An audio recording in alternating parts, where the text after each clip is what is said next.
If you have your Bibles handy, I would encourage you to open up to Psalm 139. We're going to spend just a few minutes there, give Nathan a little break from the clicker. When you think about putting something like this together, there's a whole lot of factors that go into it. You talk about finding song leaders, getting the songs, you order. The thing you never think about is whether or not that clicker is going to work.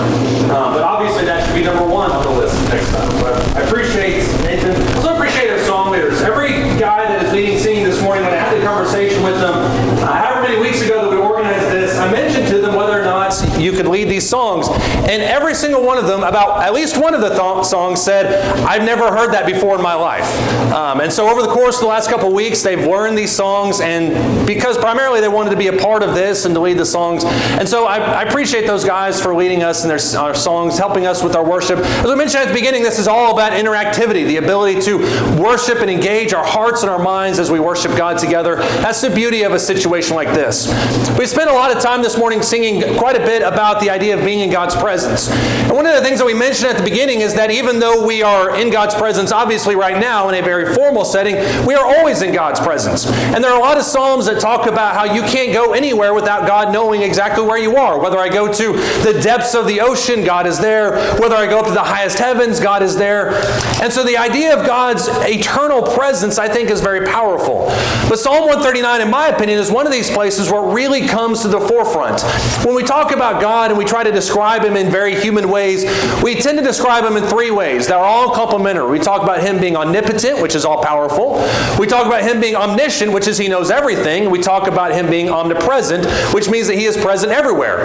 Not pantheism, which means that He is in everything. God is not necessarily a rock, but that He is everywhere. He sees everything. He's omnipresent.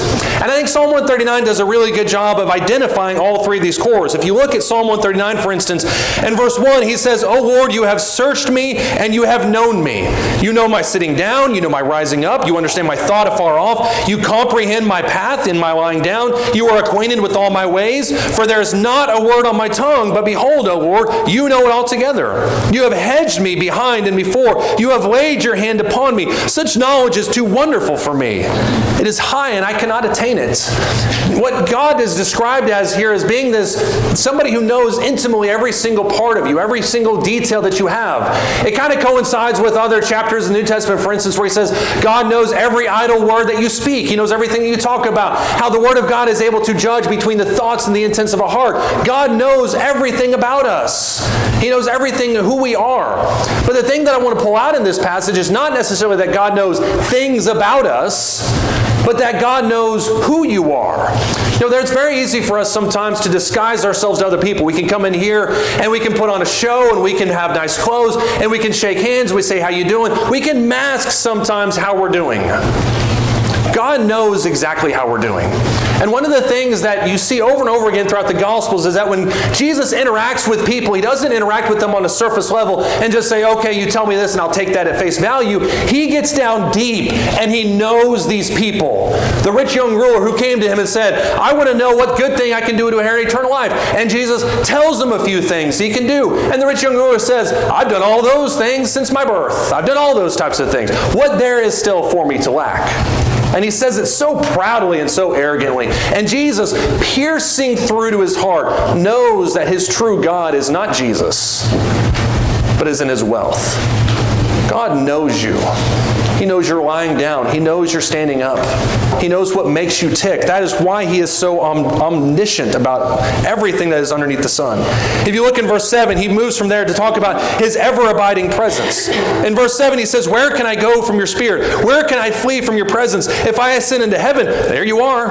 If I make my bed in hell, behold, you're there. If I take the wings of the morning and dwell in the uttermost parts of the sea, even there your hand shall lead me, and your right hand shall hold me. If I say, surely the darkness shall fall on me, even the night shall be light about me. Indeed, the darkness shall not hide from you, but the night shines as the day. The darkness and the light are both alike to you. The psalmist does something kind of interesting in these verses. What he does is he draws a parallel between God's omnipresence, the fact that he is everywhere, and his omniscience, the fact that he knows everything. And so what the psalmist does in this passage is says the reason that God knows everything about you, knows all about your life and all about your wants and your desires and your needs and your fears and your concerns, is because he is everywhere.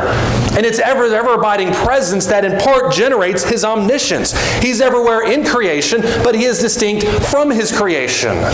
He also talks about here in verses 11 and 12 that the darkness shall fall on me, thinking to himself, oh, I can hide from God there. Because obviously Jonah found that out firsthand when he got on the boat and went all the way to Tarshish. Obviously he knows that better than everybody. I can hide in the farthest parts of the known world at that time. God sent a fish to swallow him, to remind him who was truly in power.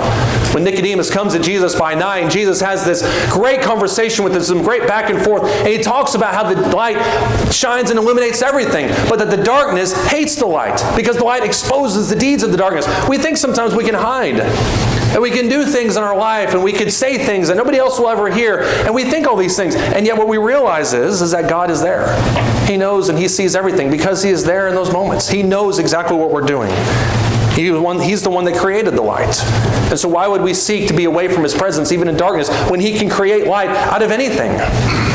If you look in verse 13, you see his omnipotence. He says, for you formed my inward parts, you covered me in my mother's womb. I will praise you, for I am fearfully and wonderfully made. Marvelous are your works, that my soul knows very well. My frame was not hidden from you when I was made in secret and skillfully wrought in the lowest parts of the earth. Your eyes saw my substance, being yet unformed, and in your book they are all written. The days are fashioned for me, when as yet there were none of them. How precious also are your thoughts to me, O God. How great is the sum of them. If I should count them, they would be more in number than the sand. And when I am awake, I am still with you. You know, there are some people that claim that science can be incompatible with religion. And that people will say, well, the more you dive into science, and I actually heard this from somebody's mouth one time, where they said the more you dive into science, the more it will kind of wreck your faith in God. That is the worst thing you can say to somebody. Because when you look at all these great scientists throughout history, when you look at people during the Renaissance, you look at people during the medieval period, these were not only great men of science, but were astounding men of faith. That their dive into the natural world, all it did was cement the fact that God's fingerprint was over everything. And if you look at, for instance, the sonogram, I have 3 kids, and every single time when I look at those sonograms, the only thing I could see was, number one, how handsome they were. Gets that from their mom. But also see just the beauty of God's creation. And when you think about all the different things that he could have focused on here in Psalm 139, verses 13 through 18, the one thing he pinpoints is God's creation. You skillfully wrought me in the womb. You designed me with beauty. That's not an anti-abortion argument, I don't know what is. But he talks about the design that God has within each of us. The fact that God alone can create life. And so in these first 18 verses, what you notice first and foremost in the first 6 verses is God's omniscience. That he knows everything. In verses 7 through 12, you see his omnipresence, that he is everywhere. He's everywhere in creation, but he is distinct from his creation. And then in verses 13 through 18, you see his omnipotence. That God is, above everything else, a creator. He is the master designer, he is the master creator, and he can create anything in this world, speaking the world into existence itself. The question I have for you this morning is what our response back to that. In verse 19 down through verse 24, you can see what the response is of the psalmist back towards God.